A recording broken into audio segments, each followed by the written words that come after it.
Merci Seigneur pour ta grâce, mon Dieu, de proclamer, Seigneur, que tu es roi, le roi des rois, le Seigneur des seigneurs. C'est une grâce, mon Dieu.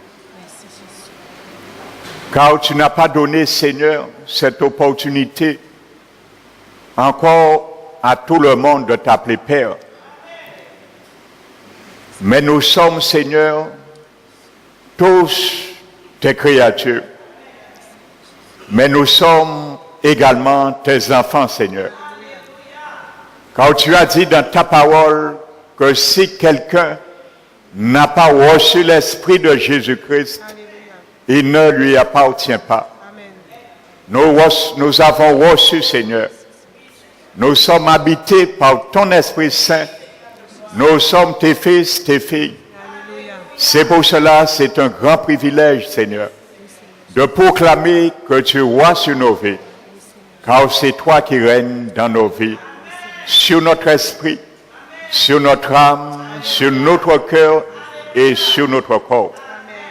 Seigneur, la parole de Dieu nous dit que tu as reçu le nom qui est au-dessus de tout nom, Jésus-Christ de Nazareth, par lequel tous genoux fléchissent dans les cieux, sur la terre et sous la terre, et que toute langue en ce nom confesse que Jésus-Christ est Seigneur à la gloire de Dieu le Père. Aujourd'hui, Seigneur, que chaque cœur, chaque pensée puisse confesser intérieurement que tu es Seigneur et qu'il y a un seul Seigneur, un seul médiateur entre Dieu et tous les hommes, Jésus-Christ, homme. Amen. Car c'est toi seul qu'on a reconnu que le sang a été coulé, que tu as été mis à la tombe et tu es ressuscité le troisième jour, que tu es assis à la droite de la majesté divine, à la droite du Père, au-dessus de tout lieu, au-dessus de toute domination, toute autorité, toute dignité, tout nom qui puisse être nommé dans ce siècle, également dans le siècle à venir. Car tu es assis dans les lieux célestes. Tu nous invites ce matin à y demeurer, car c'est la position que tu nous as donnée, d'être au-dessus de toute principauté, car tu as fait de nous ton marchepied, Seigneur, que tu puisses marcher sur cette terre, afin que nous marchions, mon Dieu, sur les scorpions, sur les serpents, sur toutes les œuvres de l'ennemi, et que rien ne pourra nous nuire. C'est pour cela que nous t'avons proclamé, tu es le roi, tu es le Seigneur, et tu es établi pour toujours. Nul ne pourra occuper cette place. Merci Seigneur pour la défaite que tu as infligée au diable, aux démons. Tu les as livrés publiquement en spectacle en triomphant d'elle à la croix du Calvaire. Et c'est pour cela ce matin que tu mettes, Seigneur, ta parole dans ma bouche, afin qu'elle sorte aiguisée comme une épée à double tranchant, car tu veux faire une séparation ce matin, à travers ta parole, entre nos pensées, les pensées de l'adversaire et tes propres pensées, Seigneur. Seule ta parole, qui est l'épée de l'esprit, fera ce cri, cette division ce matin, entre tous sentiments et pensées de nos cœurs. Père éternel, que ton onction me recouvre, repose sur moi pour cela, et que tu me donnes, Seigneur, une huile fraîche ce matin, pour porter, Seigneur, ta parole, et que ton Esprit Saint qui nous assiste puisse permettre à cette parole de faire une percée, Seigneur, dans le cœur de chacun de nous. Merci, mon Dieu. Je lis, Seigneur, et je chasse dans ce lieu, par l'autorité du nom de Jésus-Christ, tout esprit de sommeil et tout esprit de distraction, les chasse dans ce lieu au nom de Jésus-Christ. Sois souverain, Seigneur. Que ton Esprit, Seigneur, me devance en toutes choses. Nous te bénissons, Père, nous t'élevons au nom de Jésus-Christ. Amen. Amen. Alléluia. Asseyons-nous, frères et sœurs.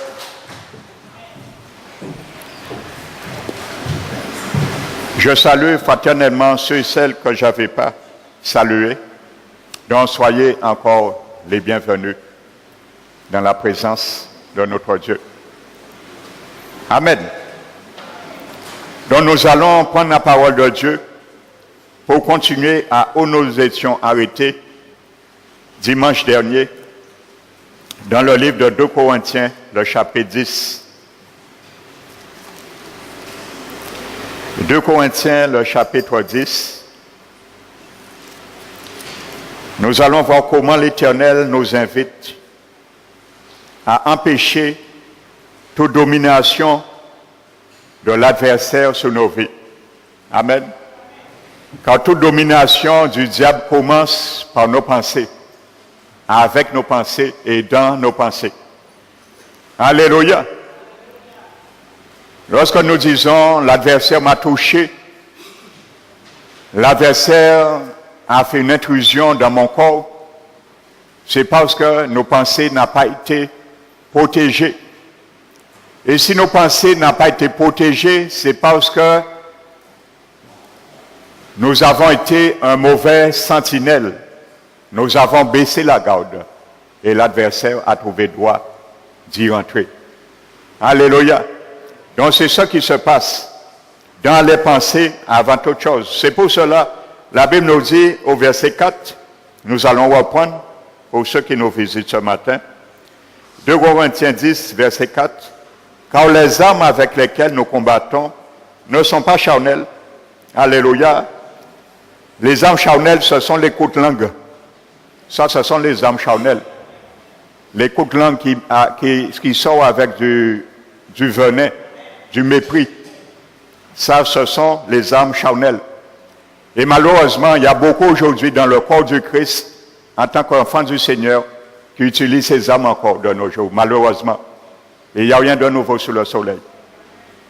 Alors, mon frère, ma soeur, prends garde aujourd'hui que Dieu exerce ta langue ce matin, à être une langue exercée, afin de ne point envoyer du mépris, mais que tu puisses envoyer une parole pour soutenir ceux qui sont accablés. C'est ce que dit la Bible. Que l'Éternel ce matin te fasse grâce, que ton oreille soit exercée et ouverte, circoncis ce matin. Alléluia. Donc, continuons. Mais la Bible dit, elles sont puissantes par la vertu de Dieu pour renverser les forteresses. Donc, nous avons vu, je ne vais pas m'étendre ce matin, nous l'avons vu dimanche dernier, une forteresse, c'est quoi? C'est un lieu où une personne dans laquelle un démon ou le diable peut tenir captif, ou une chose également, un objet que le diable ou les démons peuvent tenir captif à distance et faire de nous sa proie. Alléluia. Donc j'expliquais dimanche dernier, ce sont par exemple des statuettes que nous trouvons chez nous, des objets occultes, des images, amen, des images, alléluia, afin de nous lier. Et uniquement avec ces choses, l'adversaire a droit légal, je dis bien légitimé par Dieu lui-même, de rentrer chez nous ou de rentrer dans nos vies. Car ce sont des lois spirituelles que Dieu a régies lui-même et que Dieu respecte dans le monde spirituel. Nous devons bien comprendre ça. Que nous soyons chrétiens ou pas, Dieu respecte ces lois. Ça veut dire, si nous sommes enfants du Seigneur, nous ouvrons une porte à ces choses dans nos vies. Le Seigneur ne va pas empêcher que ces choses arrivent. Parce qu'il n'a pas empêché que le malheur frappe Adam et Ève au jardin d'Éden. Il pouvait le faire. Pourquoi il n'a pas fait? Ils étaient avertis. Ils n'étaient pas ignorants. Alléluia. Donc, Dieu n'a pas changé, sa justice n'a pas changé. La Bible dit la justice de Dieu est la base de son trône. Et sa justice ne changera jamais. Amen. Alors, n'ignorons pas ces faits. Donc, c'est ce que la Bible veut dire, une forteresse. Amen. Donc, nous maintenant, qu'est-ce que Dieu nous demande à faire? De plier, baisser les bois, de croiser les bois et de ne rien faire. Lorsque nous avons détecté par l'Esprit de Dieu ces forteresses, ou lorsque nous avons pris conscience de ces choses, de laisser les bois croisés, non.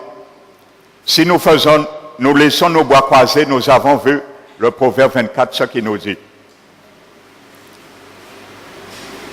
Et il y aura la dévastation dans nos champs. Le champ, c'est nos vies, nos pensées. Amen. La Bible dit, la ruine aussi prendra comme un rôdeur et la disette comme un homme à armes. Alléluia. Parce que pourquoi là, le Proverbe 24 dit ces choses sont arrivées? Parce que le propriétaire du champ et de la vigne sommeillait, il s'est assoupi et il a fait un peu de croisée de bois pour dormir. Alléluia. Donc c'est une réalité dans le combat spirituel que Dieu nous décrit à travers le Proverbe 24. Amen. Donc maintenant, au lieu de croiser les bois, qu'est-ce que Dieu nous dit? Il nous demande de renverser, vous voyez bien, nous, pas le Saint-Esprit, hein, pas Dieu. Alléluia. Ça c'est moi et toi, mon frère, ma soeur. Alors si tu ne les renverses pas, le Seigneur ne va pas les renverser pour toi. Et si tu donnes droit à des mauvaises pensées de rentrer, le Seigneur se doit légalement de rentrer. C'est à toi de combattre. Alléluia. Parce qu'aujourd'hui, il est trop facile de dire aux chrétiens, venez au Seigneur, le Seigneur va vous pardonner, faites-vous baptiser d'eau, après la vie en rose. Loin de là, c'est maintenant que la vie a commencé. Ni en autre couleur pour nous. Et nous croyons bien, pas en rose. Alléluia. On a donné beaucoup de types de mensonges aux chrétiens. Alléluia. Et malheureusement, ils se débattaient dans le combat parce qu'ils sont pas équipés, ils n'ont pas appris à aiguiser leurs armes. Dans la défaite, ils sont controversés, contrebalancés, ils ne savent pas quoi faire, quoi dire, où aller, quelle position prendre. Parce qu'on les a dit, vous allez croiser les bois en venant au Seigneur et le Saint-Esprit va tout faire. Parce qu'il nous habite. Non, l'Esprit ne va pas tout faire. La Bible dit, ce n'est pas le Saint-Esprit, c'est nous ça. Qu'est-ce que nous devons faire, mon frère, ma soeur? Qu'est-ce que tu dois faire? Qu'est-ce que je dois faire? Renverser les raisonnements. Amen. Les raisonnements. Ça, ce sont des forteresses. Amen. Ce sont des forteresses. Et maintenant, nous allons voir les forteresses que Dieu nous demande à renverser. Les raisonnements. Parce que ce sont les raisonnements, un des forteresses qui emmènent le plus en enfer aujourd'hui. Les raisonnements. Et c'est pour cela le diable sait comment agir et tenir captif une proie à travers ces genres de forteresses. Parce que ce sont les raisonnements qui amènent le plus de personnes en enfer. Hein. Aujourd'hui, hein. Pas leur propre péché. Hein. Les raisonnements. Amen. Et toute hauteur qui s'élève contre la connaissance de Dieu, et nous amenons toute pensée captive à l'obéissance de Christ. Donc nous avons vu dimanche dernier, le mot grec qui a été employé pour traduire par renverser, veut dire détruire, abattre, démolir avec violence. Donc il y a une certaine position acharnée que nous devons prendre. Alléluia. Ça nous demande, ça décrit une certaine violence de notre part. Pas une violence humaine, une violence spirituelle. Cette violence est décrite dans nos pensées. Nous devons accepter que nous avons faux et Dieu ne peut pas permettre que ces pensées-là continuent à dominer si moins. C'est ça la violence. Alléluia. Et cette violence, Jésus l'a décrit lorsqu'il a chassé les échangeurs de monnaie dans le temple du Seigneur. Amen. Et là, il nous décrit cette violence. Il n'a pas rigolé de ce qui se passait dans le temple de son père, les parvis. Nous ne devons pas rigoler non plus avec ce temple que Dieu nous a donné. Nous sommes le temple du Saint-Esprit. Nous ne devons pas rigoler avec les mauvaises pensées malsaines, corrompues du diable. Nous devons les traiter aussi avec violence. Parce que le Seigneur Jésus vit en moi. Le Seigneur Jésus vit en toi, mon frère, ma soeur. Alors fais comme lui, faisons comme lui, prenons nos fouets, la parole de Dieu. Et fouettons, alléluia, ces trafiquants qui veulent faire polluer nos pensées, trafiquer les bonnes œuvres, les bonnes mœurs à travers les pensées, les saintes pensées que le Seigneur a mis dans nos vies. Alléluia. N'oubliez pas le proverbe, n'oublions jamais ce proverbe, hein. Le proverbe 23. Hein. L'abbé dit, il est comme la pensée de son âme. N'oubliez jamais ce proverbe. Hein. Il est comme la pensée de son âme. Tu deviens ce que tu penses de toi. Ce n'est pas Dieu qui fera que tu sois quelqu'un que tu veux ne pas être. Tu seras la personne que tu penses que tu veux être. Tu seras comme la pensée de ton âme. Il est comme la pensée de son âme. Alléluia. Alléluia. Et n'oublions pas encore ce qui est arrivé au patriarche Job. Lorsque le malheur s'est abattu sur sa vie. Et il a dit, ce que je craignais, c'est ce qui m'arrive. Parce qu'il a été comme la pensée de son âme. Il a pensé son jour. Et ça lui est arrivé. Alors, ne donnons pas le diable artifice, le fouet pour lui-même puisse nous fouetter.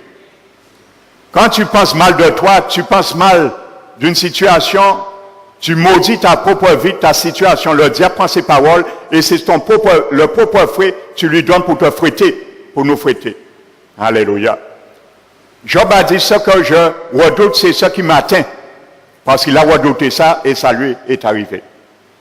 Alléluia. Ne transigeons pas avec les mauvaises pensées. C'est une réalité. Ce que nous pensons. Et il y a certains qui disent, en péché arrivé, je ne vais jamais réussir à l'examen. Mais tu l'as déjà proclamé, tu deviendras ce que tu as proclamé. Alléluia. Parce que ce sont des pouvoirs, des puissances, frères et sœurs, que nous déplorons. Et le diable prend ses paroles. Hein. Et n'oubliez pas quelque chose, le diable, il a le droit de se présenter devant le trône. Hein, parce qu'il n'est pas encore précipité sur la terre. Nous l'avons vu dans Job, dimanche dernier. Il a demandé à toucher Job. Alors aujourd'hui, l'accès n'est pas interdit. Hein. Nous ne le voyons pas. Mais il n'y a rien de nouveau. Il se présente encore. Hein. Et il va dire, Jésus-Christ, autant ça dit, autant ça fait. Il dit, en Kevin, non bon à rien.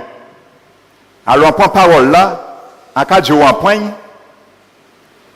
moi, ni droit, moi, de mener à vie non bon à rien, parce que ça est confessé en vie.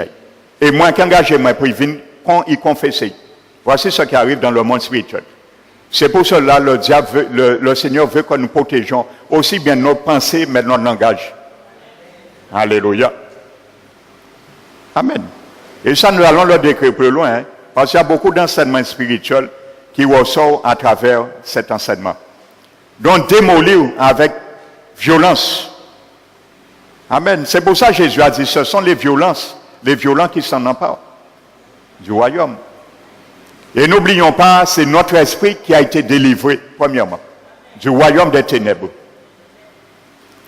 C'est l'esprit d'un homme, d'une femme qui a été délivré du royaume des ténèbres. Ni ton âme, ni mon corps n'est pas encore délivré du royaume des ténèbres. C'est mon esprit maintenant étant délivré, sauvé, qui doit délivrer mon âme et mon corps du royaume des ténèbres. Mais il faut que j'ai un esprit pour cela bien exercé, conduit par l'Esprit de Dieu. Alléluia. Par maintenant, les informations que je reçois depuis ma nouvelle naissance ne se trouvent ni dans mon âme, ni dans mon corps, dans mon esprit. C'est là que je sers le Seigneur. Paul a dit, le Dieu que je sers dans mon esprit. Paul ne servait pas Dieu ni dans son corps et ni dans son âme. Parce que c'est là le diable trompe. Mais le diable ne peut pas tromper dans l'esprit parce qu'il ne peut pas toucher là. Alléluia. Un démon ne peut pas accéder à l'esprit d'un homme. Alléluia. Mais il peut accéder à l'âme et au corps de quelqu'un. Mais pas son esprit. Alléluia. Il faut bien comprendre ça. Amen. Notre âme est en train d'être délivrée. Donc le plan de Dieu est que nous devenions des agents de démolition, réduisant ainsi à néant les forteresses du diable. Dieu veut faire de toi, mon frère, ma soeur, un agent de démolition. Voici un ministère que tout enfant de Seigneur, le Seigneur nous a donné, un agent de démolition. Pour cela, il faut que tu aies des instruments pour ça. Il faut que tu aies ton marteau, ta masse, pour démolir les murailles du diable, les forteresses. Alléluia. Parce que tu es un agent de démolition. Il ne faut pas que tu sois non équipé. Il faut que tu sois équipé. Alléluia. Et c'est la parole de Dieu. C'est pour cela que le Seigneur nous a donné les armes. Donc nous allons continuer le verset 4. Nous étions arrêtés là dimanche dernier. Donc nous allons continuer. Le verset 4 nous dit, les armes avec lesquelles nous combattons ne sont pas charnelles, mais elles sont puissantes par la vertu de Dieu pour renverser les forteresses et amener pour renverser les forteresses. Donc le verset 4 nous dit que nos armes divines sont pas pour la destruction et la démolition des forteresses. Alléluia. Et le verset 5 maintenant nous détaille, et c'est là que je vais venir ce matin avec vous, nous détaille ce que comprennent ces forteresses que nous sommes appelés à démolir. Amen. Parce que tu sais, lorsque tu es dans une entreprise, tu as une tâche qui t'est assignée, qui m'est assignée. Je ne peux pas m'écarter de cette tâche et faire n'importe quoi. Donc, il faut savoir également qu'est-ce que nous sommes appelés à démolir. Alléluia. Il faut que nous le sachions. Le Seigneur nous a donné le marteau. Mais il faut que nous sachions où aller, dans quelle direction, et qui et quoi frapper avec ce marteau. Et malheureusement, aujourd'hui, dans le corps du Seigneur, nous pouvons frapper marteau là, nous pouvons frapper, fracasser vie à frère et sœur nous. Avec même marteau là, aujourd'hui. Donc, il faut que tu saches ce matin dans quelle direction aller et qui tu dois fracasser. Ce n'est pas un homme, une femme. C'est une forteresse. L'homme et la femme n'est pas une forteresse. Alléluia. Notre prochain n'est pas une forteresse. Ton frère et soeur dans l'église n'est pas une forteresse. Ce qui l'anime, oui, c'est une forteresse. Mais il faut pour cela que tu le saches déjà. Avant de combattre contre la chair et le sang, avec lui, avec elle. Amen. Il faut que tu décryptes qu'est-ce qui l'anime. Ainsi de suite. Pour combattre en sa faveur, avec le marteau, la parole de Dieu, le discernement spirituel, les armes de Dieu et ses dons qu'il nous a donnés. Ce n'est pas pour rien Dieu a donné les dons à l'Église. Amen. C'est pour nous révéler ce qui se passe dans l'invisible, que nos yeux ne peuvent voir. Alléluia. Parce que bien souvent, avec nos yeux physiques, nous appelons le mal bien, le bien mal. Bien souvent, avec nos yeux, notre état d'âme, nous disons le Seigneur m'a dit et le Seigneur nous a rien dit. Nous disons parfois l'Esprit m'a parlé, l'Esprit nous a jamais parlé. Loin de là, nous allons lier bouche à l'Esprit là, nous, le Saint-Esprit, parce qu'il ne peut pas parler pour nous. Nous allons empêcher de parler, nous allons parler trop. Alléluia. Parfois, nous n'avons pas droit l'Esprit de s'exprimer en nous, dans nos vies, nous parlons nous-mêmes. Alors, nous laisse faire. Alléluia. Et malheureusement, nous sommes un mauvais témoignage devant le monde. Au lieu de briller, la sauce s'éteint, le chandelier diminue. Parce que l'huile diminue. N'oubliez pas, dans le temple, dans le lieu saint, le sacrificateur avait une fonction et il devait veiller 24 heures sur 24 heures à cela. À ne jamais laisser éteindre une seule fois le chandelier à 7 branches.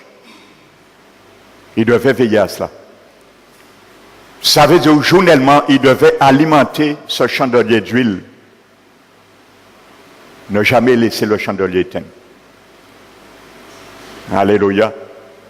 Et aujourd'hui, si nous ne prenons pas garde, le chandelier, l'Esprit de Dieu qui est en nous, progressivement s'éteint progressivement. Parce que nous n'arrivons pas à laisser l'huile de l'onction éclairer ce chandelier. Les œuvres de Dieu, du Saint-Esprit en nous. Heureusement, le Seigneur a dit qu'il n'éteint pas le lumignon qui fume. Gloire à son nom. Alléluia. Parce que la miséricorde de Dieu triomphe de son jugement. Mais quand même ça, il y a beaucoup parmi le peuple de Dieu qui ont laissé le lumignon éteindre. Et ils sont allés, comme on a dit pour Judas, rejoindre leur lieu. Ils ont perdu leur salut. Amen. Ne laissons pas le lumignon, l'œuvre du Saint-Esprit s'éteindre incessamment dans nos vies. Mais faisons notre part. L'Esprit Saint fait sa part. Mais faisons notre part. Maintenant, nous allons voir comment maintenant ces forteresses que nous sommes appelés à démolir. Maintenant, l'apôtre Paul, dans 2 Corinthiens 10, va nous énumérer 3 composantes de ces forteresses ou de prisons. Parce que ce sont des prisons aussi. Hein. Amen. Paul va nous énumérer 3 composantes dans lesquelles il nous demande de les détruire, de les renverser, de les abattre dans nos vies, dans nos situations. Donc, la première est les raisonnements. Voici la première muraille que nous devons détruire. Les raisonnements. Amen. Donc, le premier aspect, et ce sont des choses que nous pouvons cibler dans la prière et démolir à travers ces armes. Amen. Ces armes, mon frère, ma soeur, elles sont, où je le disais dimanche dernier, elles sont en toi. Elles sont en moi. Ces armes, c'est intérieur, elles sont en moi, en toi.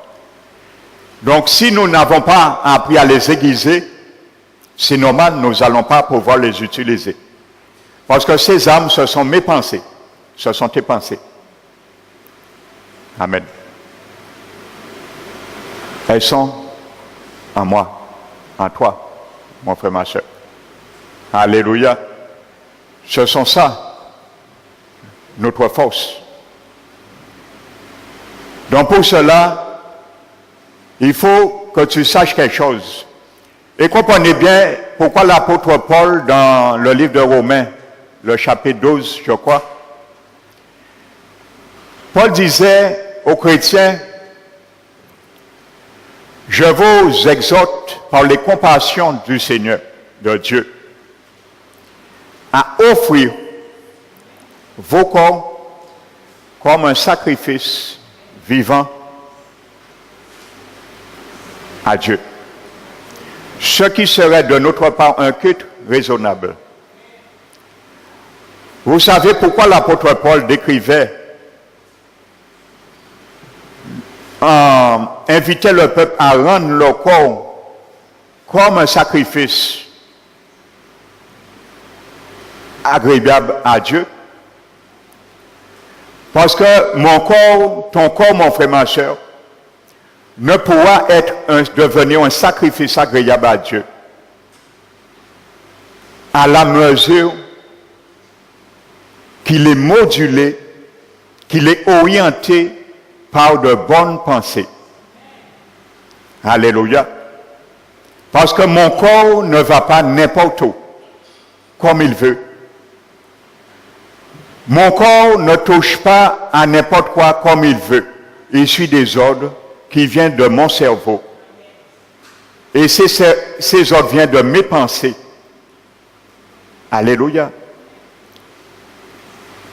Parce que si j'ai décidé de toucher le feu, c'est parce que mes pensées m'ont dit de le toucher. Il a donné cet ordre, transcrit cet ordre à mon corps, qui est le serviteur, et j'ai agi sous ses ordres. Amen. C'est pour cela Paul nous dit de rendre notre corps comme un sacrifice agréable à Dieu. Et il le décrit après. Mais pour cela, il dit bien, pour que notre corps soit des instruments entre les mains de Dieu, de sa justice, il dit au peuple, ne vous conformez pas au siècle présent. Voici comme ça, tu peux rendre ton corps comme une offrande à Dieu.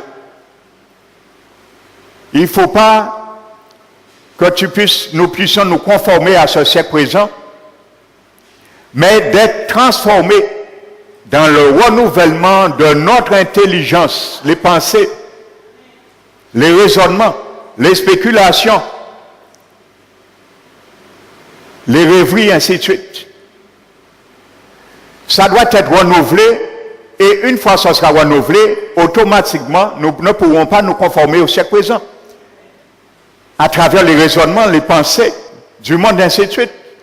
Et à ce moment, notre corps deviendra vraiment un sacrifice agréable à Dieu. Alléluia. Et ça sera pour nous un culte raisonnable. Parce qu'il a dit, à ce moment, nous pourrons connaître, afin de connaître, discerner quelle est la volonté de Dieu. Ce qui est bon, juste et parfait. Amen. Si nous ne sommes pas habitués à laisser le Saint-Esprit renouveler notre intelligence, nos pensées, nous n'allons jamais connaître la volonté de Dieu, discerner la volonté de Dieu lorsqu'une mauvaise pensée viendra. Lorsqu'une mauvaise situation va nous atteindre. Parce que nous ne sommes pas habitués à aiguiser les âmes qui sont en moi, en toi, mon frère, ma soeur. Ces âmes sont en moi, en toi, ce sont mes pensées. Si elles ne sont pas renouvelées, elles ne sont pas aiguisées. Et lorsque le diable viendra, automatiquement ce sera le désastre. Parce que la ruine nous surprendra comme un rôdeur et la disette comme un homme à armes. Parce que les armes nous avons ne sont pas aiguisées. La ruine quand même va nous atteindre. Alléluia. Donc il faut bien comprendre ça. Le combat des pensées. Paul avait dit, il traite son corps dûment. Il a assujetti.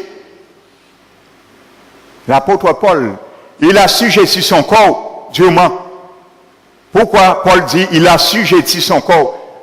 Parce que Paul lui-même, qui est l'auteur de ces paroles nous venons de lire, savait quelque chose, s'il ne traitait pas dûment son corps pour l'assujettir à la loi de l'esprit de vie qui habite son esprit, ses pensées, son âme ne sera jamais renouvelée.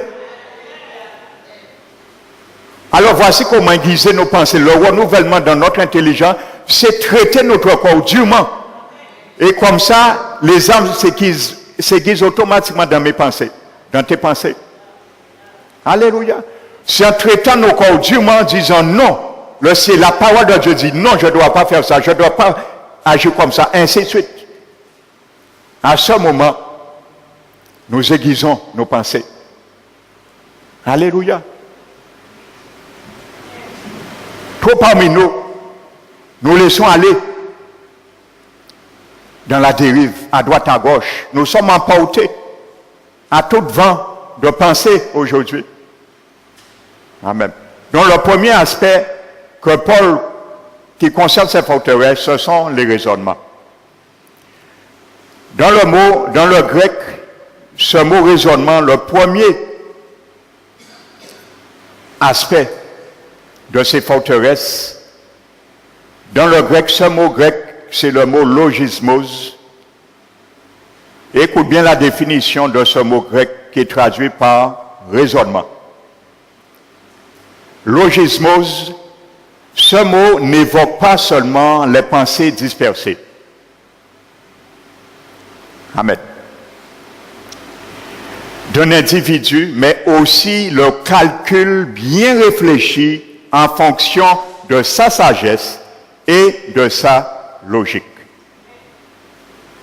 Voici ce que ça veut dire ce mot logismos que Dieu nous demande à renverser, à démolir avec violence. Ce ne sont pas les pensées qui viennent à n'importe quel moment, ça arrive. Mais ce sont des choses bien conçues. Ce sont bien conçus, ça veut dire que c'est vraiment une forteresse, une tour fortifiée. Et vous savez parfois pourquoi un individu a du mal à abattre ces tours. Ça c'est déjà tellement enraciné, c'est pas facile. Parce que les forteresses deviennent une tour sécurisante pour nous. Il y a beaucoup de pensées, la tradition par exemple, c'est une tour fortifiée. Ça a mis beaucoup d'hommes et de femmes dans la sécurité. C'est une sécurité, hein. Il y a des pensées, ça devient une tour et on est caché dans cette tour. Et on a la sécurité, hein. On dit de toute façon, en y foi à moi. La tradition nous dit en y foi à moi. En y tradition moi. En y livre de prière à moi. En y tel saint. Pour tel besoin, yo j'apprends moi ouvert somme un tel. Pour chasser l'esprit des perturbations en cas fait le psaume 23. En y moyen moi pour chasser l'esprit des bruits à casa moi. En y le psaume 91, ainsi de suite. C'est pour ça bien souvent, lorsque nous allons visiter certaines personnes, nous voyons leur Bible. La Bible est ouverte sur leur lit parfois à un psaume. Voici des forteresses, des tours bien établis dans la vie de certaines personnes. Et vous allez leur parler, ils vont dire d'accord. Parce que c'est des forteresses. Ça a déjà pris une telle place dans nos vies que maintenant pour le démolir, il faut vraiment la parole de Dieu. Alléluia. La Bible dit la parole de Dieu, elle a été éprouvée. Hein. La Bible nous le dit. La parole de Dieu a été éprouvée, hein, à pas n'importe qui homme. Hein. Alléluia. Et le diable, c'est qu'est-ce que la parole de Dieu? Vous savez, il y a deux choses, je le répète. Diable a payé qu'à trembler.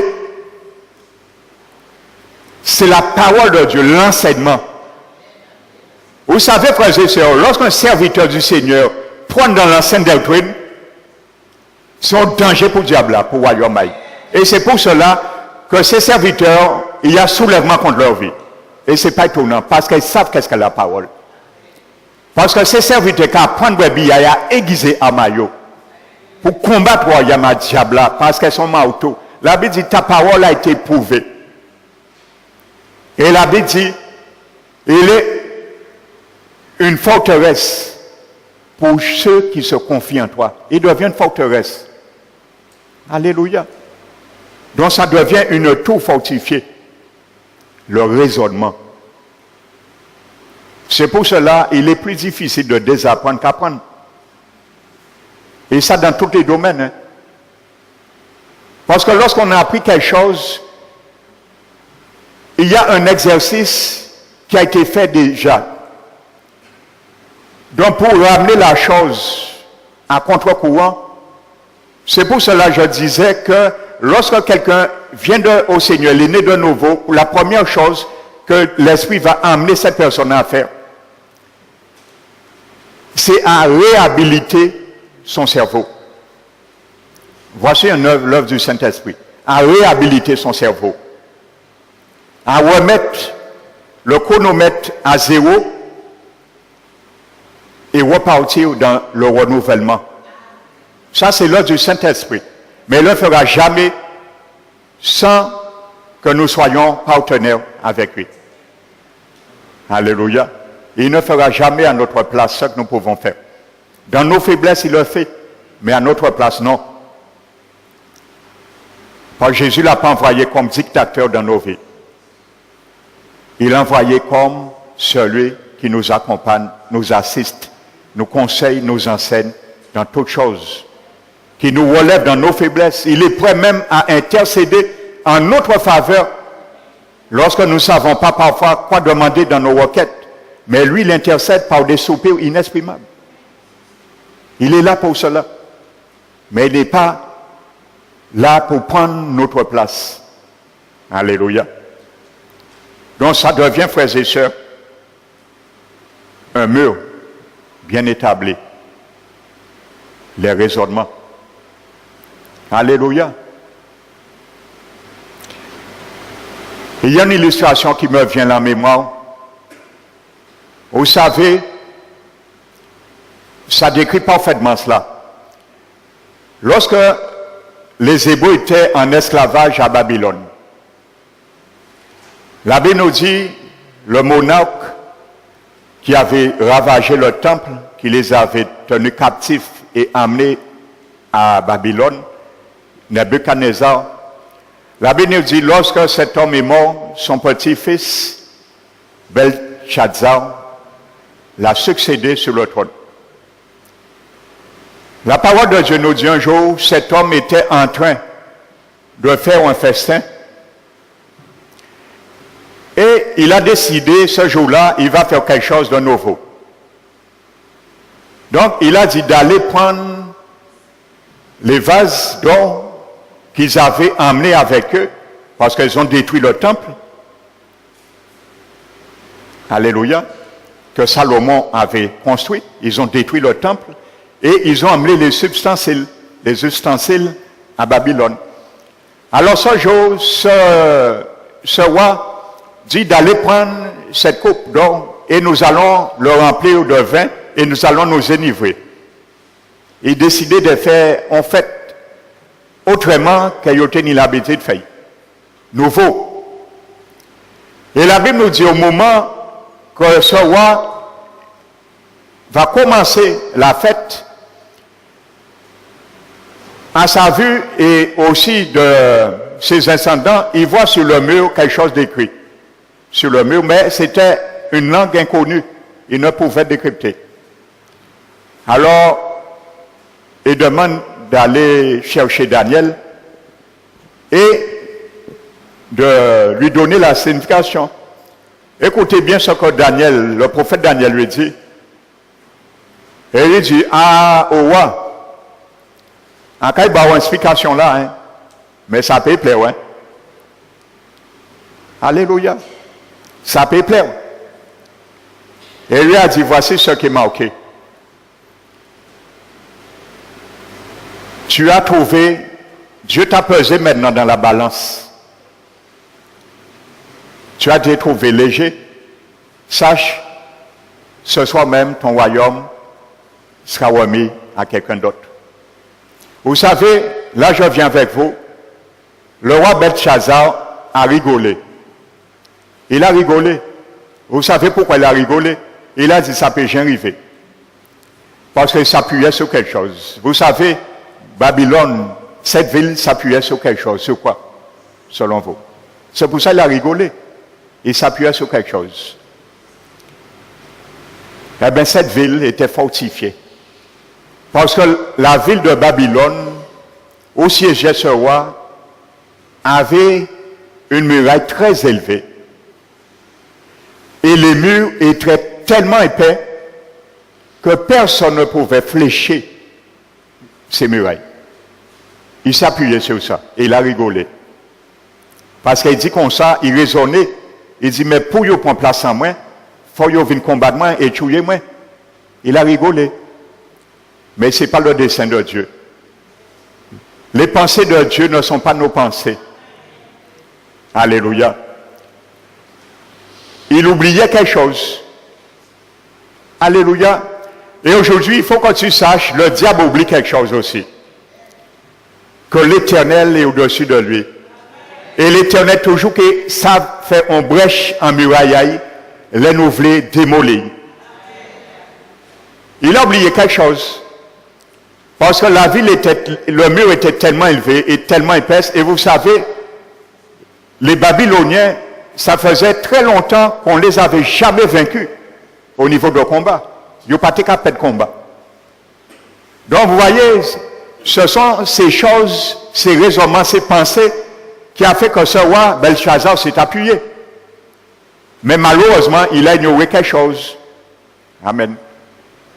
Il y avait le fleuve qui passait en dessous le mur et qui passait du côté à l'autre. Pendant même, Daniel était en train de le décrire. Cette vision, cette écriture, les Mèdes et les Perses étaient déjà en action. La Bible nous dit ils ont bouché l'eau qui descendait de la vallée et ils ont utilisé stratégiquement le lit du fleuve et ils ont pu escalader ce mur et ils ont tué ce roi. Et ce jour-là même, effectivement, Darius, le nouveau monarque, sous Cyrus le Grand, a pris la royauté. Ça s'est passé quelques années avant le terme des 70 années d'esclavage des Juifs à Babylone.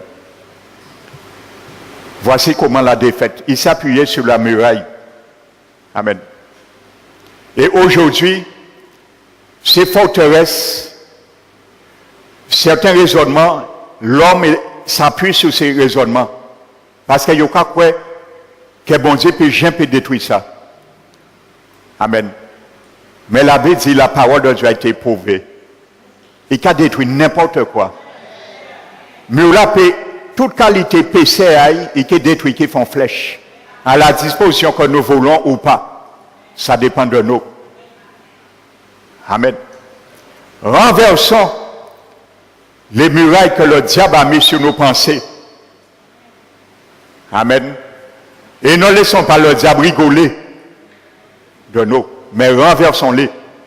Et c'est pour cela aujourd'hui, beaucoup rigolent. Il y a dit, ah, mais on dit, bon Dieu, qu'à comprendre, les gens rigolent aujourd'hui parce qu'ils ont une mur épaisse et élevée, comme Belshazzar. Ils rigolaient, beaucoup rigolent dans le monde. Il y a dit, mais bon Dieu, qu'à comprendre. Aujourd'hui, on dit aux gens que l'enfer existe, il y a rigoler, il y a dit, bon Dieu, trop amour. Qui Jean bon Dieu? Amour, il fait l'homme à image qui voyait mon enfer. Il y a rigoler. Parce qu'ils sont fortifiés par une muraille élevée et épais. Le raisonnement, voici ce mur élevé et épais. Rien ne peut pas flécher ça. Alléluia. Donc, ils se fortifient. C'est tout sécurisant pour eux, la personne. Il y a des bitins à moins qui gardent position, moins, le raisonnement. Amen. Mais malheureusement, cette eau a été forcée. Amen. Donc voici ce que ça veut dire.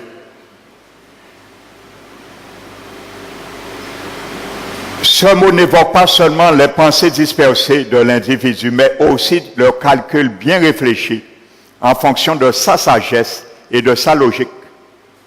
Sagesse. C'est pour cela que Paul aussi disait, aux chrétiens, il s'adressait. Il disait, si vous avez un esprit de dispute et de division, ne vous glorifiez pas et ne mentez pas contre la vérité. Il dit, par cette sagesse, elle est terrestre, elle est charnelle et elle est diabolique. Vous savez pourquoi l'apôtre Paul dit que la sagesse qui permet à des chrétiens, parce aux chrétiens qui s'adressent, nous on parle aux chrétiens là, précisément. C'est à nous que je ne parle pas au monde. Paul parlait aux chrétiens. Et il dit parfois, pourquoi il y a un esprit de dispute et de querelle parmi vous? Parce que ça vient de la sagesse qui vient d'en bas, la sagesse. Il a dit, cette sagesse vient, elle est charnelle, elle est terrestre et elle est diabolique. Vous savez pourquoi Paul a dit elle est diabolique? C'est parce que les pensées qui ont animé ces querelles et ces disputes ont été acceptées et ont permis cette forte sagesse de ramener ces choses.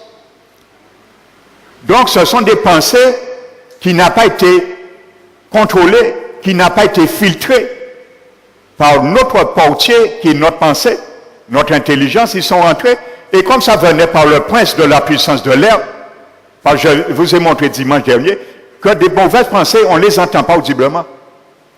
Mais elles rentrent en nous par des ondes. Amen. Donc ça n'a pas été filtré, ils sont rentrés et ça menait querelle et disputes et division de l'église là. Comme aujourd'hui, rien de nouveau sous le soleil. Parce que le prince de la puissance de l'air, il agit toujours avec des ondes. Donc c'est pour cela Paul a dit, elles sont démoniaques. Parce que ce sont des ondes qui ont amené ces pensées. Et ces chrétiens-là, qui ont sagesse qui vient d'en haut. Alors Paul dit, non, ne mentez pas contre la vérité. Pas dire sagesse qui vient de Dieu. Alléluia. Et il dit, elle est diabolique, elle est charnelle, elle est terrestre. Parce que la sagesse, il a dit, lorsqu'il y a un esprit de dispute et de querelle, un zèle amer, il y a du désordre et toutes sortes de mauvaises œuvres. C'est ça qu'a mené. Alléluia. Alors lorsque nous disons la sagesse, je parle au nom du Saint-Esprit, il m'a donné la sagesse. Est-ce que cette sagesse dans laquelle tu parles amène des querelles, toutes sortes de mauvaises œuvres ou amène du désordre? Alors si ça amène du désordre, toutes sortes de mauvaises actions, ne dis pas ça vient de Dieu.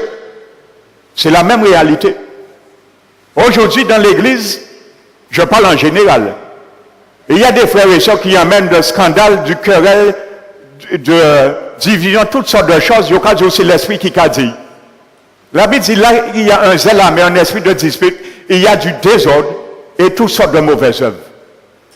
Voici le résultat. Parce que dans une même sauce, dans l'embouchure, ne peut sortir une eau douce et une eau amère. Alléluia. Par contre, il a dit, si sa sagesse venait de Dieu, la sagesse de Dieu est premièrement pure, ensuite pacifique, conciliante, aimable, bonne, remplie de miséricorde et de bons fruits, exempte de duplicité et d'hypocrisie. Voici la différence entre la sagesse qui vient d'en haut et la sagesse qui vient par des mauvaises pensées. Et bien souvent nous disons, c'est le Seigneur qui m'a dit de dire ou d'agir ainsi. Non, le Seigneur t'a rien dit. S'il y a du désordre, à travers une parole tu as dit, une pensée tu as émis, quoi que ce soit, quelque chose tu as fait, tu dis c'est la sagesse de Dieu. S'il y a du désordre et toutes sortes de mauvaises actions, ça ne vient pas de Dieu. Mais ça vient d'en bas. De l'ennemi de notre âme, que la Bible appelle le Dieu de ce monde. Amen. Donc voici, frères et sœurs, ce mot. Logismo, je continue, toujours, est la somme totale de la sagesse et des informations accumulées au fil des temps. Voici le complément de ce mot grec, logismo. C'est aussi la somme totale de la sagesse et des informations accumulées au fil des temps. Amen. C'est pour cela ces couches rudimentaires, en finalité, fait cette muraille, donne une certaine épaisseur. Et c'est pour cela les flèches paraissaient. Même la parole de Dieu, des fois, qu'a buté. Comme il a dit, j'ai mis en Israël en sillon, une pierre de langue.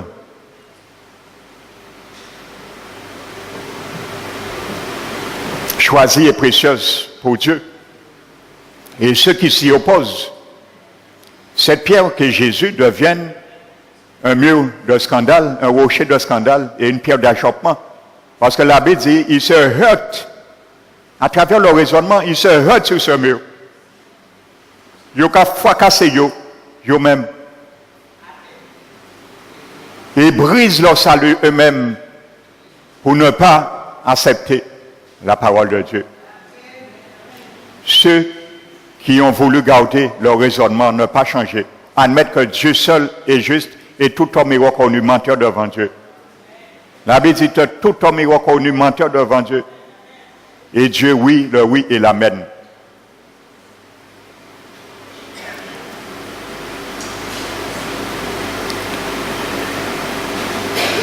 Le mot logismo inclut les philosophies ou toutes sortes de dépendances et tout ce qui conduit une personne à raisonner d'une certaine façon. Alors comprends bien aujourd'hui, mon frère, ma soeur, si tu avais lu simplement le mot, nous renversons verset 5 de 2 Corinthiens 10, les raisonnements. Ce que ça veut dire, ce mot grec, ce n'est pas raisonnement seulement, ça veut dire, c'est plus grand que ça. Et il y a une portée plus grande que ça. Et nous devons comprendre, c'est pour ça que nous avons vu avant, qu'est-ce que Dieu nous demande pour aider de telles personnes qui n'ont pas encore accepté le Seigneur. La Bible nous dit dans 2 Corinthiens 4, nous devons prier pour ces personnes, afin que le voile qui les aveugle dans ces raisonnements, qui les assiste dans la sécurité, entre parenthèses, pas ça prend sécurité. Quand la Bible je parle de sécurité, ça sécurise les personnes par leur propre raisonnement. Parce que quoi avoir raison? Il faut laisser eux avoir raison des fois. C'est le jour du jugement qui fera la différence, la séparation. Hein? Amen. Parce que la Bible, Pierre dit que Dieu, sans tenir compte de tant d'ignorants, demande maintenant à tout homme qu'il ait à se repentir. Car il a fixé un jour qui jugera le monde. Il va juger.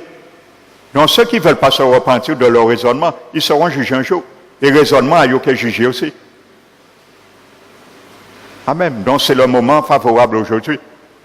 Donc c'est pour cela, 2 Corinthiens 5 nous dit de prier pour de telles personnes pour retirer le voile, afin que le cœur se tourne vers le Seigneur. Parce que la Bible dit, lorsque le cœur se tourne vers le Seigneur, le voile est ôté. Voici une stratégie qui nous empêcherait de forcer à tout point de vue quelqu'un à venir par force. Non, il faut prier. Et ensuite, l'Esprit Saint fait son travail maintenant. C'est comme ça, nous pouvons détruire les forteresses dans la vie en l'intercession, en nous tenant brèche comme intercesseur pour cette personne. Mais quand il s'agit de nous, c'est nous à combattre pour nous qui sommes déjà habités par l'Esprit de Dieu pour détruire ces forteresses. Parce que, je disais, il y a des chrétiens qui viennent au salut, pendant des années, ils n'ont jamais détruit ces forteresses. Ça a été quand ils ont une assurance, une certaine assurance. Ils restent avec ça, ils disent non, mais de toute façon, on n'est pas obligé de laguer ça. En cas de 90%, sans apprendre en religion, mais en cas de 10% là. Non, nous pouvons nous les démolir. Amen. Nous n'avons rien à garder dans le royaume du diable. Rien. Jésus a dit Satan n'a rien de commun avec lui. Nous devons avoir rien de commun avec le diable. Ni dans ses pensées. Pensées aille, trop tard, c'est à la mort et qui conduit nous. Alléluia. La Bible dit les dispositions de la chair sont contraires à celles de l'esprit. Et elles sont opposées. Il y a une opposition. Il n'y a pas de cohabitation entre la pensée de Dieu et les pensées de l'adversaire. Il n'y a pas de cohabitation. Amen. Alléluia. C'est pour ça le mot Jézabel en hébreu veut dire non-cohabitation. fumier. Voici ce que ça veut dire en hébreu le mot Jézabel. Fumier et non cohabitation. Parce que le but du diable, c'est envoyer des pensées afin de permettre que les pensées de Dieu ne cohabitent pas avec sa justice en nous. Alléluia. Le fumier, la pourriture, il veut semer ça dans le jardin de nos cœurs, de nos pensées, son fumier. Alléluia. Et c'est ce fumier que Jézabel est venu présenter au prophète Élie. Et le prophète, malheureusement, il a victoire la sortie faite, il a accepté le fumier là, il partit courir. Voici ce que le diable veut nous faire fuir. Alléluia. Oubliez notre position. En très peu instant, le prophète Élie était sorti faire un grand espoir. Herculéen, par la grâce du Seigneur, il a oublié ce que Dieu était. Quelques secondes après, il a oublié qui était Dieu. C'est ce que le diable veut nous faire oublier. Qui est Dieu? Qui est Dieu? À travers des pensées. Une fausse pensée que Jézabel a émise. Une mauvaise parole, il a accepté. Voici ce qui nous arrive lorsque nous acceptons ce qui ne vient pas de Dieu. Alléluia. Et ce que Paul appelle la sagesse qui est démoniaque. Alléluia. Mais gloire soit rendue au Seigneur, il a rattrapé son serviteur, le prophète Élie. Ça inclut la philosophie, toutes sortes de dépendances et tout ce qui conduit une personne à raisonner d'une certaine façon. Une dépendance, c'est comme une drogue. Une drogue. On est dépendant de cela. Et il y a des pensées que nous devenons dépendants toute notre vie. C'est une forme de drogue. Alléluia. Mais il y a un vaccin pour ça. Jésus est le vaccin parfait pour cette drogue. Le sang de Jésus. Le sang de Jésus, c'est un vaccin complet. Et il a été éprouvé, le sang de Jésus. Il a détruit le plus grand ennemi qui est la mort. Alors, pas mauvaise pensée, il peut détruire. C'est le plus grand détergent dans l'univers. Alléluia. Il y a ce qu'on appelle l'acide sulfurique. Si on touche de l'acide chlorhydrique, ça brûle. Mais l'acide sulfurique, si nous jetons en sol, là, il font tout en béton là. Le sang de Jésus est plus puissant que ça. Le sang de Jésus est plus puissant que l'acide sulfurique. Et quand fouille au-delà, l'acide là ne peut pas passer. Alléluia. Le sang de Jésus, c'est le nitre et la potasse. Dieu a dit par la bouche du prophète Jérémie, quand même tu te laveras avec du nitre et tu te couvriras de potasse, sache que tes iniquités demeurent quand même devant moi. Parce qu'il y avait beaucoup qui essaient de camoufler ceux qui sont avec du nitre et de la potasse. La potasse conserve la putréfaction. C'est ça qu'on met sur un animal mort. Aujourd'hui, beaucoup dans le monde, à travers les traditions, essaient de conserver la putréfaction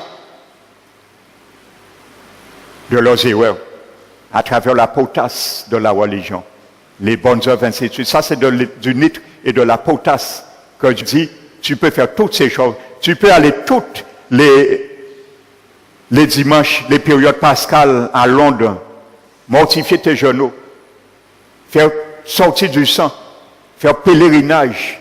Tu peux faire tout ce que tu veux. Ça, c'est du nitre et de la potasse. Sache, tes iniquités demeurent devant moi quand même. Elles ne sont pas cachées, tes péchés. Ce n'est pas ça qui va effacer les péchés d'un homme, d'une femme. Seul le sang de Jésus. Voici le nitre et la vraie potasse. Nous devons mettre sur nous. Ça efface le péché. Ça enlève la condamnation. Ça justifie. Déclare non coupable. Mais pas les œuvres, les mensonges du diable. Ça vient par les raisonnements que le Vatican nous a ingurgités. Amen. La fausse religion, les sectes, ainsi de suite, nous incurgiter. Amen. Et ça rend notre âme malade.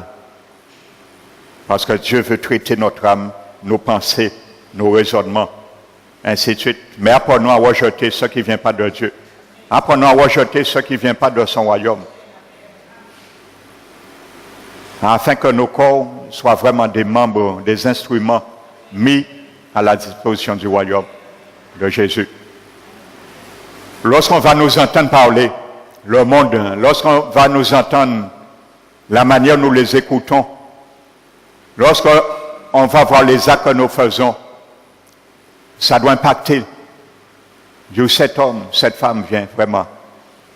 Elle a quelque chose que je n'ai pas. Ça m'inspire à chercher ce que cette personne a. Voici ce que Dieu veut faire de nous. Amen. À inciter la soif dans ce monde qui se perd chaque jour. Une soif à connaître quel est celui qui nous a permis de goûter une si grande bonté et qu'il nous a permis de nous rapprocher de lui. Voici ce que Dieu veut faire de nous. Alléluia. Le second aspect de ces forteresses, maintenant, pour renverser, la Bible nous dit, c'est toute hauteur qui s'élève contre la connaissance de Dieu. Deuxième forteresse que je dois renverser, tu dois renverser, s'appelle toute hauteur.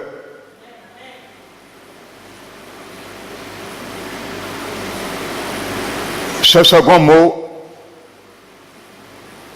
que nous devons détruire, dans le grec, c'est le mot upsoma. Ça vient de la même racine que le mot qui décrit le nom de Dieu comme étant le très haut. Vous comprenez pourquoi le diable essaie de mettre l'homme au-dessus de Dieu. Eh bien, Paul nous demande de renverser ça. Ça s'appelle les hauteurs, toute hauteur. Aujourd'hui, on essaie de mettre l'homme au-dessus de Dieu. Le nouvel âge prépare à ça. Le nouvel âge, on enseigne déjà que vous pouvez devenir un Dieu. Vous pouvez devenir votre propre guérisseur. Je profite de faire une parenthèse. Ça, ce n'est pas ma décision. Je ne prends aucune décision pour quiconque dans ce lieu. Simplement une mise en garde que je vous mets. Simplement. Parce que la Bible dit que dans les derniers temps, le mystère de l'iniquité va s'accroître. La foi de beaucoup chrétiens vont être refroidie. Ils vont abandonner la sainte doctrine pour s'attacher à des fables, à des doctrines de démons. Et c'est ça qui se présente déjà malheureusement dans le corps du Christ. Il y a beaucoup de chrétiens qui se sont déjà résiliés et attachés à des fables et des doctrines de démons. Et quoi, même à ça, mieux que l'évangile. Et vous comprenez, Paul avait averti. Et là, dit de même que le serpent séduisit Ève. Je crains que vos pensées, les pensées encore, ne se corrompent pour se détourner de la simplicité à l'égard du Christ. Car il a dit, si vous recevez un autre Jésus qui vous a été, que je vous ai annoncé, prêché, et si vous recevez un autre esprit ou acceptez un autre évangile que vous avez embrassé, vous le supporterez fort bien. Il y a beaucoup de chrétiens aujourd'hui qui ont dévié. Bon pasteur, je vais chez moi. Alors je leur dis, mais tu sais, c'est un mauvais choix que tu as fait. Il faut que quand même si tu as été blessé dans une église, va dans une autre église. Mais ne reste pas chez toi, ton salut est mis encore. Et dis-moi, bon Dieu, pour gens dit qu'en qui peut salut en moins, sans qu'à casa en moins. Alors je leur dis, tu sais ma soeur, sois bénie, que le Seigneur te fasse grâce. Et nous arrêtons la conversation là. Donc, il y a beaucoup, ils ont accepté des fables. Ça, ce sont des fables, des contes de fées. On a commencé par l'esprit et on continue dans la chair. Amen. Donc, voici ce qui se passe. Donc, pour vous mettre en garde, c'est une mise en garde. N'allez pas dire au pasteur Emmanuel interdit moun à accepter ça ou ça. Je le dis bien. Je ne prends aucune décision pour quiconque. Je vous mets en garde. Parce que nous sommes dans le mystère de l'iniquité. Et le but du mystère de l'iniquité, c'est préparer le chemin de l'Antichrist. Ne nous faisons pas illusion. Hein. L'Antichrist viendra, c'était prophétisé dans une période de crise économique. Et c'est ça qu'on va vivre. Parce qu'il doit venir. Et quand il viendra, le monde va l'applaudir. On va l'élever au-dessus de Dieu. Et on va dire enfin, voici cet homme tant attendu. Voici le Messie. La Bible il va amener du travail, il qui tiré chômage, et qui met une seule religion universelle, avec signe 666, et qui fait mon adoré. Et la Bible dit que les gens diront enfin, paix sur terre. On a trouvé, il va arrêter la guerre entre Juifs et Arabes, parce qu'il va signer un traité de paix pendant 7 ans avec Israël. Voici ce qui nous attend, qui va être, et qui son sentier se prépare par toutes ces choses. Donc, il est en train de se préparer. Mais ce que je veux venir, aujourd'hui, peut-être vous êtes au courant, la plupart, et il y a ce qu'on appelle maintenant les paches. Et je peux vous dire, ça, Jacques a évolué à une dimension très vertigineuse. J'en ai médecins qui j'ai introduit dans ça, les pharmaciens, ainsi de suite. Ce sont des paches, des sortes de ventouses qu'on accorde à toutes sortes, tous côtés de vos corps. Semblerait-il que ces choses viennent par de l'énergie. Et sont Chinois qui inventent. Alors vous connaissez, depuis ces Chinois, il n'y a pas qu'un bon Dieu, il n'y a pas qu'un maître. Alléluia. Donc il y a le yoga, il y a la méditation transcendantale dans ça, et tout ce qui est énergie. Vous savez, bien souvent, vient de l'occultisme des ondes qui vient du diable, le prince de la puissance de l'air. Parce que c'est l'énergie qui agit. Alléluia. Et il y a des collègues dans le travail, je les ai entendus parler de ça. Je peux vous dire, j'ai été dépassé en l'écoutant. Semblerait-il, ni page pour tout bitin. Vous avez un mal, vous le mettez. Peu importe, tout a été analysé, énergie. Qu'est-ce que ça va amener? Ça qui mène le chrétien, des pètes fois, là, ils sont malades, au lieu de sanctifier vie à eux, ils mettent devant bon Dieu, ils sont chez la porte de la facilité, ils sont courir de ça. Et ils ont oublié qui est mon Dieu.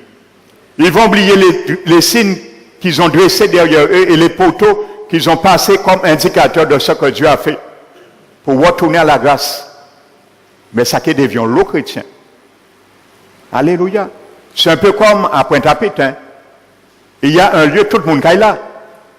Chrétiens, catholiques, témoins Jéhovah, bouddhistes, tout là, parce que son grand porte. Ou qu'à payer et il qu'à prier bas. Mais est-ce que lorsqu'on prie pour ces gens, c'est mon devoir de dénoncer ça? Nous sommes dans les derniers temps. Est-ce que lorsqu'on prie pour toi là, le pasteur après te dit, tu sais, Dieu t'a délivré. Tu sais, Dieu t'a guéri, mais sache, sanctifie ton corps, donne ton corps, ta vie au Seigneur et ne touche plus à l'idolâtrie. Vous pensez les enceintes ça? Il y a chassé des démons comme moun, il a fait la sorcellerie, moun n'a qu'à venir pour un bienfait, pour un bobo aïe, mais des mecs qui retournent en sorcellerie, des démons là qui retournent et qui est plus mauvais, ouais ben là qui retournent c'est un business d'argent. Peut-être ça ne dérange pas la conscience de ces hommes devant Dieu, mais ils auront compte à rendre à Dieu. Parce que l'église du Christ est devenue un commerce maintenant, un business d'argent aujourd'hui. Alléluia. Donc ce sera un peu le même système qui sera établi. Et je peux vous dire, ça prend déjà une ampleur, une valeur vertigineuse.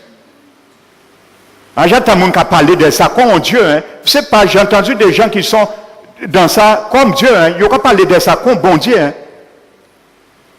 Frères et sœurs. Ni pour toute qualité bitin. Toute. sauf pour la mort. Toute qualité bitin. On ni maladie du sang, il n'y a pas pour purifier le sang. On ni malade, on ni toute qualité de l'énergie. Mais ça, chez l'abbé dit l'occultisme, vous savez, occultisme veut dire incertain. Tout ce qui n'est pas prouvé dans le domaine invisible, mettez un point d'interrogation. Et l'abbé dit les choses arrachées appartiennent à Dieu. Parce que c'est mon donné à ça, il n'y a pas ça, origine à énergie là. Où il a sorti. Et le diable travaille avec de l'énergie. Parce que tout garde des affaires, c'est l'énergie, il y a guérir monde. C'est l'énergie des ondes maléfiques. Énergie. Alléluia. Donc ça, j'ai profité.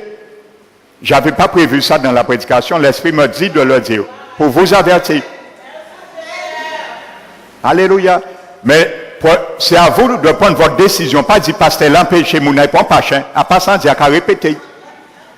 Parce que parfois on déforme ce que je dis. Il y a dit sans pas dire. Alors je prends le soin de leur redire. N'allez pas dire, le pasteur Emmanuel nous interdit d'aller prendre pâche. Si tu veux prendre ton pâche, tu es libre, mon frère, ma soeur. Et Dieu respecte ta volonté. Amen. Mais ne mettez pas ça au-dessus de Dieu. Parce que tout ça, c'est le nouvel âge. Il n'y a qu'à prendre l'homme vine en Dieu. J'ai assisté, ça fait quelque temps à la télé, une émission. La médecine essayait de décrire pendant combien d'années les cellules commencent à vieillir. Il a essayé, voici, on peut faire un médicament pour garder l'homme à vivre peut-être 700 ans jusqu'à ce qu'il n'y ait pas jamais mort. Voici ce que le diable présente. Hein. Voici ce que ça veut dire, ces deux mots. Hein. Logismo, que Paul enseigne, c'est ça. Hein. Parce que l'esprit anticipait dans les derniers temps aussi. Hein. Ce qui va, le mystère de l'iniquité qui va s'accroître dans tous les sens aujourd'hui. Les raisonnements. Aujourd'hui, des noms meilleurs. Pourquoi nous créer tristesse, chagrin, laisser bougaillon un meilleur? Donc tout le monde a accepté ça. Les élus, les ministres, c'est normal, c'est humain, mais c'est humain. Ils s'aiment, pourquoi pas? Le mystère de l'iniquité. Ça, c'est les raisonnements, les ondes du diable qui amenaient ça. Voici comme ça le diable prend avec des ondes les pensées des hommes. Et il y a quoi aussi humain. Alléluia. Or, la Bible dit c'est de l'abomination devant Dieu. Alléluia. Dieu n'a jamais dit de traiter l'erreur par la confusion et de traiter le mal par le mal. Alléluia. Si tu savent que premièrement l'homosexualité, c'est une maladie spirituelle, démoniaque, il n'a pas été traité comme ça. Parce que cette délivrance, c'est mon assabizin. Et avec Jésus, le sang de Jésus pourvoit pour cela. Alléluia. Parce qu'il a coulé pour les homosexuels, pour les lesbiennes. Le sang de Jésus peut délivrer de l'homosexualité. Amen. Le sang de Jésus peut délivrer. Et il n'y a rien que le sang de Jésus. Mais les raisonnements, toujours les raisonnements que le diable met dans les pensées de l'homme. En pensant bien faire. La Bible dit, telle voix paraît droit à un homme. Et ça paraît bien à la nation. Hein? Cette voix, cette décision de se marier. Homme et homme, femme et femme. Telle voix semble bon à un homme. Mais issue, c'est quoi? Est-ce qu'issue est bon? La perdition, la mort éternelle. C'est marqué littéralement, hein? 1 Corinthiens 6, 11, notez-le. La Bible dit, lit explicitement, les homosexuels n'entreront pas dans le royaume de Dieu. Un point, c'est tout. Et Paul dit, c'est sans l'eau chrétienté, hein? Ils étaient homosexuels avant convertis, mais bon Dieu délivré. Alors Dieu ne fait acceptation de personne aujourd'hui. Alléluia. Si on veut être délivré, le Seigneur délivre du démon d'homosexualité aussi. Alléluia. Que le nom du Seigneur soit glorifié. Je vais m'arrêter ce matin sur là. Pour ce matin, nous allons prier pour certaines personnes. Nous allons nous mettre debout, frères et sœurs.